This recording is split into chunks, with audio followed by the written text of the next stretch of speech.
Picture this. You are Christopher Bell. You are fighting for position on an overtime restart at Atlanta Motor Speedway. You have done everything right. And then, bam, you are in the wall. Race over. Your day, your points, your momentum, gone. And the guy who put you there?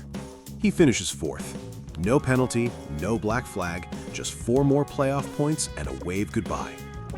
Now imagine Kevin Harvick, 60 Cup wins, 2014 champion, Hall of Famer, watching that from the broadcast booth and saying flat out that if he were still in a car, he would wreck Carson Hocevar the first chance he got. That is not a hypothetical. That is not an old racing story. That happened this week. And it opens up one of the most uncomfortable conversations NASCAR has had in a long time.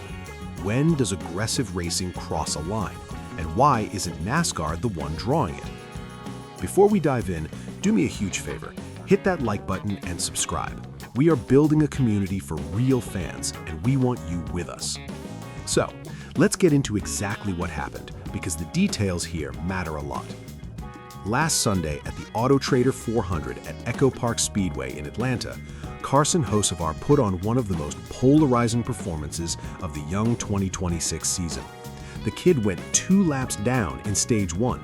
2 laps down, basically a race-ending situation for most drivers, and he clawed all the way back to finish 4th. That is legitimately impressive. That is the kind of grit that gets drivers talked about. But here is what else got him talked about. On the way back to that 4th place finish, Hocevar forced multiple tight situations throughout the race. The one that caused the most damage came on an overtime restart, when a move on Christopher Bell contributed directly to Bell's crash. Bell, a legitimate championship contender, was out of the race. Hocevar kept rolling. No penalty from NASCAR, no consequence on the track. And then Kevin Harvick opened his mouth on happy hour and the sport started paying attention. I feel like Carson is going to take a run. He's going to plug a hole every chance that he gets, Harvick said. He's going to put you 3 wide, he's possibly going to put you 4 wide. If you open the middle up, he's going to take a chance, like he did with Christopher Bell, to fill that hole. Especially when he's racing for a win. He's not going to worry about it when he gets out. Now read that again. A NASCAR Hall of Famer on a major podcast platform is describing a current Cup Series driver as someone who races without worrying about consequences. That is a problem statement. That is Harvick telling you that something in the system is broken. And this is what nobody wants to talk about. If a driver can repeatedly put competitors in dangerous positions, not once, not twice, but over and over across multiple races, and NASCAR does not step in, what exactly is the rulebook protecting?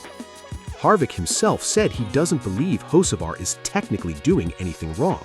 I think he's racing aggressively, but he also said that when you put people in bad positions over and over and over, eventually somebody is going to take that method and make sure that they send that message. And what is that message? I think the way I would approach it is I'd probably wreck him the first chance I got. I mean, if it was me, I would. Let that land for a second. Kevin Harvick is essentially saying that because NASCAR isn't enforcing a standard, the drivers are going to have to police it themselves. That is a direct indictment of how NASCAR is handling this situation. If you're a real NASCAR fan, you know this isn't just a small issue, because this is not Harvick just talking about one driver's style. This is a man who has spent the last 2+ years watching this sport from the outside, and who has already been on record calling out NASCAR's officiating. Just this week, after the Atlanta truck race, Harvick said he has been pretty critical of NASCAR being consistently inconsistent, describing their calls as just all over the place. But then, in the same week, he's describing a situation at the Cup level where aggressive driving with real consequences is going unaddressed. You cannot praise consistency with one breath and describe a driver operating without fear of consequences in the next and not have people notice the contradiction. But here's where things get complicated. Carson Hocevar is not a villain in this story. He's 22 years old, driving for Spire Motorsports, which is not a top-tier organization. He does not have the resources of Hendrick or Gibbs or Penske. His path to relevance in the Cup Series is to be relentless, to take every gap, fill every hole, and make his presence felt in ways that a better-funded car might not need to. That aggression is, in many ways, exactly what scrappy underdog racing looks like. At Atlanta, after going 2 laps down early, Hocevar fought all the way back to 4th place. That is the kind of drive that should get celebrated. And in the final laps, running side by side with Tyler Reddick for the win, Hocevar was shuffled back when Chase Briscoe chose to push Reddick instead and watched a potential first Cup victory slip through his fingers. He did not punch anyone, he did not throw a fit, he just absorbed it and moved on. So, fans are genuinely divided here. Some believe Hocevar is doing exactly what he should be doing given his situation, and that veteran drivers need to just race him harder. Others believe that when your aggressive moves consistently end other drivers' days, at some point NASCAR has to say enough. This could change more than just one race, because right now what Harvick is really describing is a situation where the unwritten rules of racing are breaking down and NASCAR is not replacing them with written ones. The garage is going to respond, not with a press conference, but on the racetrack. And when it does, when somebody decides to send that message Harvick described, we are going to be talking about a much bigger incident than what happened at Atlanta. Bell lost points he cannot get back. His playoff picture just got harder, and the driver who contributed to that walked away without consequence. Now zoom out from Hocevar for just a second, because Harvick's consistency criticism isn't new and it isn't going away. He has said it plainly. NASCAR has been consistently inconsistent.